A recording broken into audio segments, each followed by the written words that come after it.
Earlier on, you learned that it's common for female college students to eat out, and possibly you may be doing the same thing as well with a busy schedule. When you decide to eat out, I have some healthy habits that you can easily adopt to make healthier choices. First, choose baked entrees. Instead of choosing fried chicken, choose baked fish or even baked chicken. Second, share a main dish.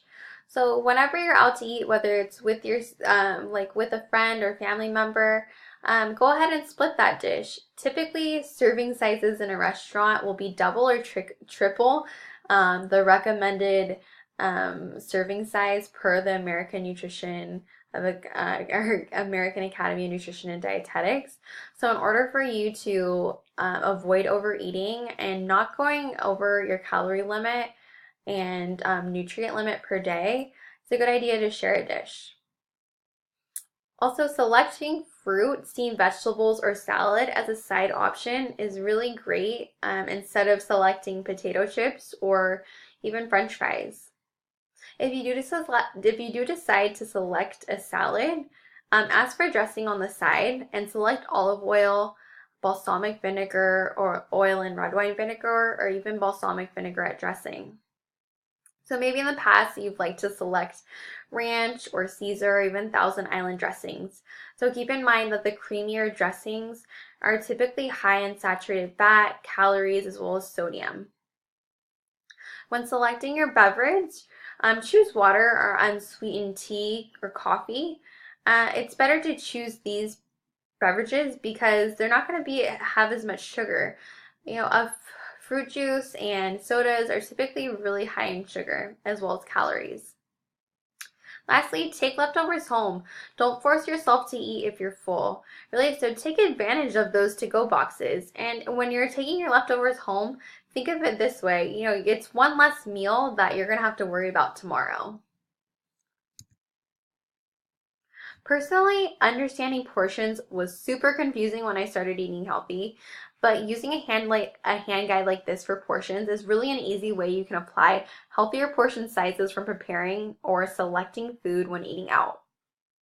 So your fist size is the equivalent to 1 cup, which is the perfect size for leafy greens, colorful vegetables, and fruit. The size of your palm is about 3 to 4 ounces, which is the serving size for meat. Your handful is about 1 to 2 ounces, which is a good size for a snack of nuts. And then lastly, your fingertip is about the size of 1 teaspoon. So this is perfect for nut butters and olive oil.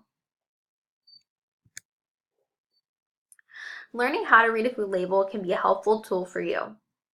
When you buy convenience food on the go, which can be high in sugar, fat, and sodium, you can use your label knowledge to make healthier choices.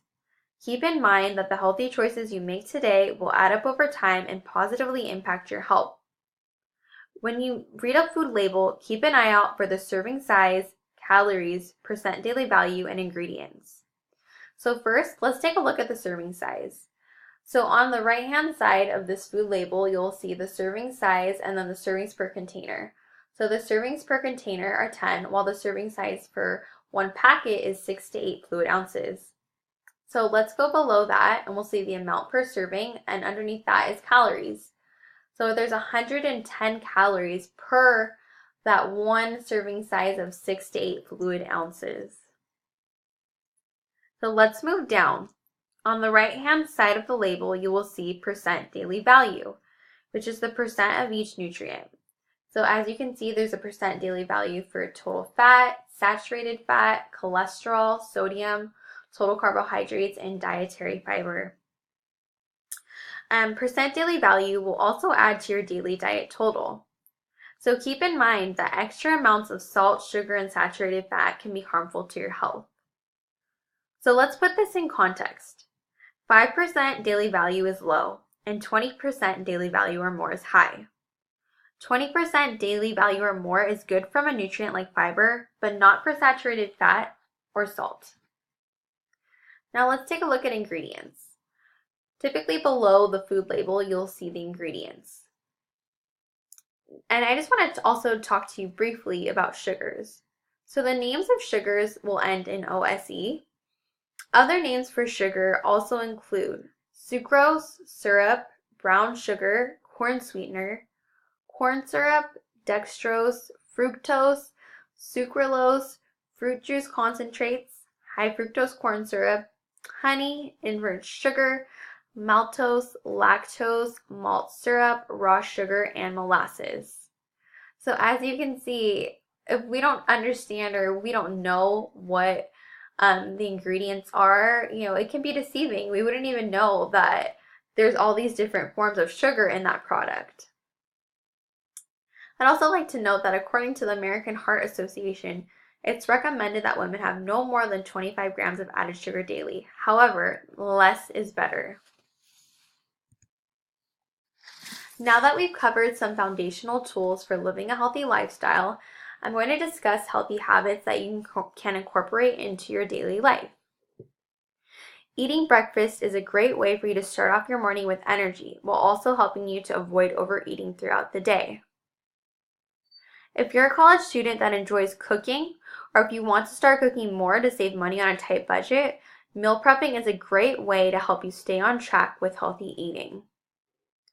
Oatmeal, raw veggies, canned beans, and brown rice are healthy foods that can be easily prepared and are also very affordable. Also, if you pack your meals and snacks the night before a busy day, you won't be tempted to eat unhealthy foods.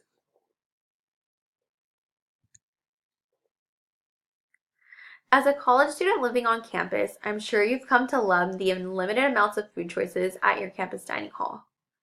So hear me out that you do not have to skip the dining hall altogether to be healthy.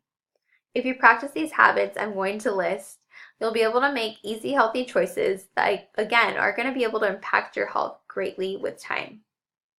So first off, when eating breakfast, choose healthier items like oatmeal, eggs, and whole grain toast. So when selecting eggs, it's a good idea to choose egg whites, a hard-boiled egg, or even scrambled eggs, but try to avoid fried eggs. And then if you like oatmeal, a good way to spruce it up is by adding fresh fruit, nuts, or nut butters, which is my personal favorite. When it hits lunch and dinner time, make an effort to fill half of your plate with fruits and veggies. And keep in mind that the more colorful veggies on your plate, the better. Designing your own meal. So although the dining halls can have a large variety of foods, sometimes they are utilizing the same menu and you may get bored of the food options. One way to switch up what you're eating is by grabbing chicken from one station, for instance, and making a sandwich using whole grain toast for the bread, lettuce and tomato, mustard. That's a great chicken sandwich right there, and then you could have it with some salad, maybe a low sodium soup or steamed vegetables. So part of being healthy is also being creative and just using the knowledge that you have to make other healthy dishes. It's also important to keep in mind when filling your plate that sauces, gravies, and dressings can be high in sodium. So ask for these on the side or minimize your serving altogether. After you finish your plate and you find yourself still hungry, drink a glass of water and wait about 10 minutes before heading back for seconds. Lastly, have dessert as a weekly treat. I personally have a sweet tooth and easing up on the sweets was a difficulty for me, but when I started to have fruit or yogurt or even fruit with a nut butter, it satisfied my craving while giving my body the healthy nourishment it needs.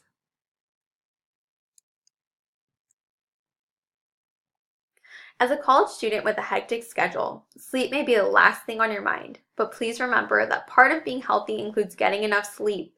Your body needs rest, so aim to get at least 7 to 9 hours each night. Staying hydrated is essential. Drink at least 8 cups of water a day.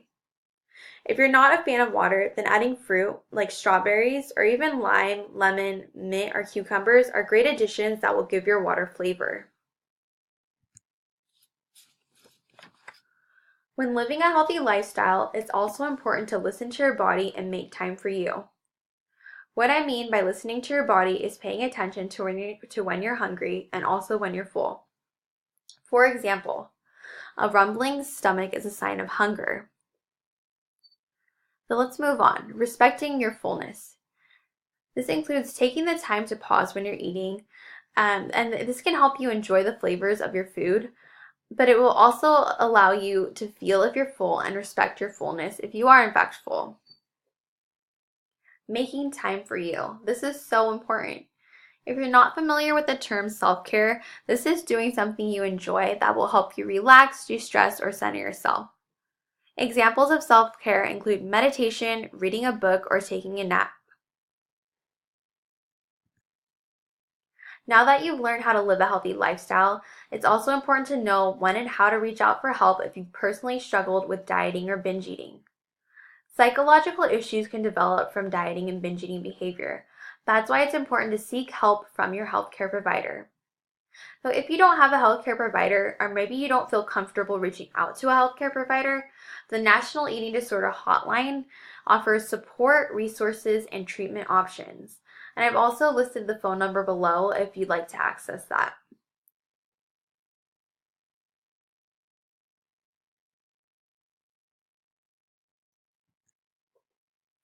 Before we jump into the questions portion, I just want to say thank you for taking the time to watch my seminar. I truly hope that I've encouraged you to lead a healthy lifestyle.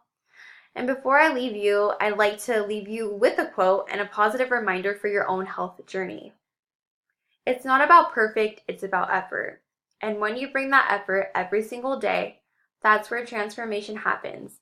That's how change occurs. Thank you.